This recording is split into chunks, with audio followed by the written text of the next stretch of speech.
श्री स्वामी समर्थ. आषाढी एकादशीपासून प्रभू विष्णू निद्रासनात जातात. त्याच दिवसापासून चातुर्मास सुरू होतो. चातुर्मास सुरू झाल्यानंतर पहिली अमावस्या म्हणून आषाढ अमावस्या अर्थातच दीप अमावस्या साजरी केली जाते. यंदा दीप अमावस्या 4 ऑगस्टला साजरी केली जाणार आहे. यंदा श्रावण महिना हा 5 ऑगस्टला सुरू होणार आहे. त्यामुळे आदल्या दिवशी 4 ऑगस्टला ही दीप अमावस्या मोठ्या उत्साहात साजरी केली जाणार आहे. या अमावस्येला दर्श अमावस्या तसेच काही गटारी अमावस्या म्हणूनही ओळखतात. या दिवशी दीपपूजन करून आगामी श्रावण महिन्याच्या स्वागताची तयारी केली जाते. अंधारातून प्रकाशाच्या वाटेवर नेणारा दिवा हा मांगल्याचं प्रतीक आहे. त्यामुळे अनेक चांगल्या वाईट प्रसंगामध्ये आपल्या संस्कृतीत दिव्याला विशेष महत्त्व आहे. मांगल्य समृद्धी आपल्या आयुष्यामध्ये नांदावी या प्रेरणेने आषाढ महिन्याच्या शेवटच्या दिवशी दीपपूजन करून दीप अमावस्या साजरी केली जाते. आषाढानंतर श्रावण या हिंदू धर्मियाच्या अत्यंत पवित्र समजल्या जाणाऱ्या महिन्याची सुरुवात होते. पावसाळ्यात कमजोर झालेल्या पचनक्रियेला देखील चालना देण्यासाठी, मजबूत करण्यासाठी ही दीप अमावस्या दिव्यांच्या माध्यमातून प्रेरणा देऊन जाते. आता आपण पाहूया आषाढ अमावस्येला काय करावे. तर घरातील दिव्यांना दूध पाण्याने धुवून स्वच्छ करावेत. पाटावर वस्त्र घालून त्यावर दिवे ठेवावेत. त्यांची पूजा करावी. आजपासूनच पत्रीचे महत्त्व सुरू होते.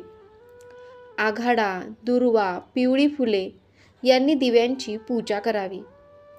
गोडाचा नैवेद्य अर्पण करावा. आपल्या घरातील लहान मुलांचे औक्षण करावे.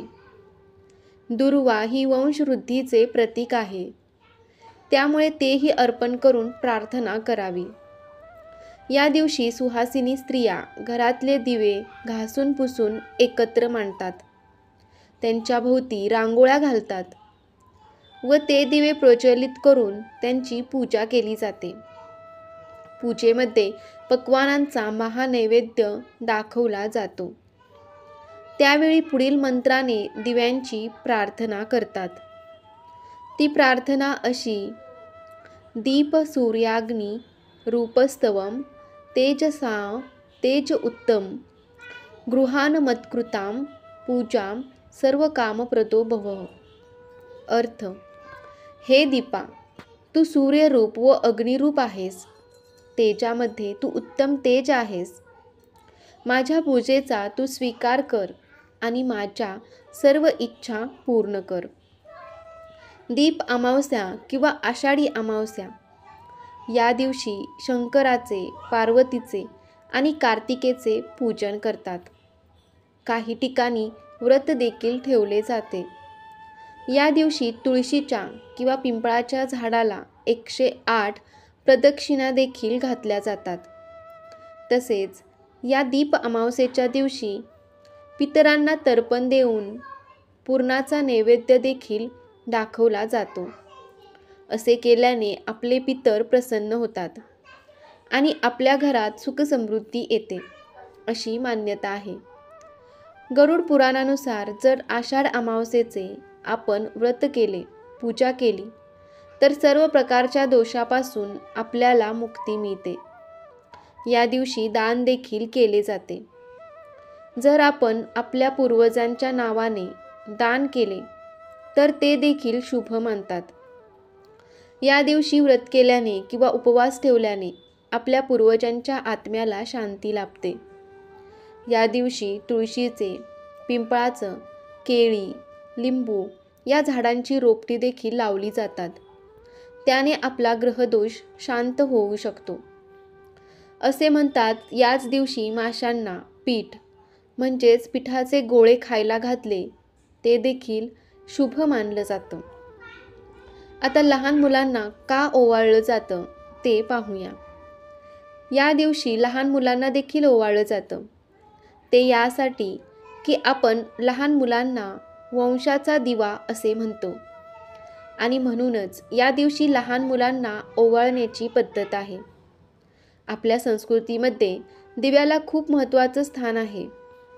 दिवे लावून आपण अंधार दूर करतो, ज्ञानाचा प्रकाश प्रज्वलित करतो आणि म्हणूनच संध्याकाळी शुभं करोती ही प्रार्थना दिवे लावणीच्या वेळी लहान मुलांकडून बोलूनही घेतली जाते आणि म्हणूनच त्या दिवशी लहान मुलांना ओवाळले जाते.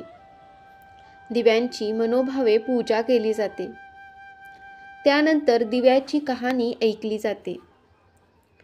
आयुराग्य व लक्ष्मी यांची फलप्राप्ती यामुळे होते असं धार्मिक ग्रंथात सांगितलं आहे. तर ती कथा अशी आहे. ऐका दीपकांनो तुमची कहाणी. आटपाट नगर होतं. तिथं एक राजा होता. त्याला एक सून होती. तिनं एके दिवशी घरातला पदार्थ स्वतः खाल्ला आणि उंदरावर आळ घातला. आपल्यावरचा प्रमाद टळला. इकडे उंदरांनी विचार केला, आपल्यावर उगाच आळ आला आहे, तेव्हा आपण तिचा सूड घ्यावा, असा सर्वांनी विचार केला. त्यांनी रात्री हिची चोळी पाहुण्यांच्या अंथरुणात नेऊन टाकली.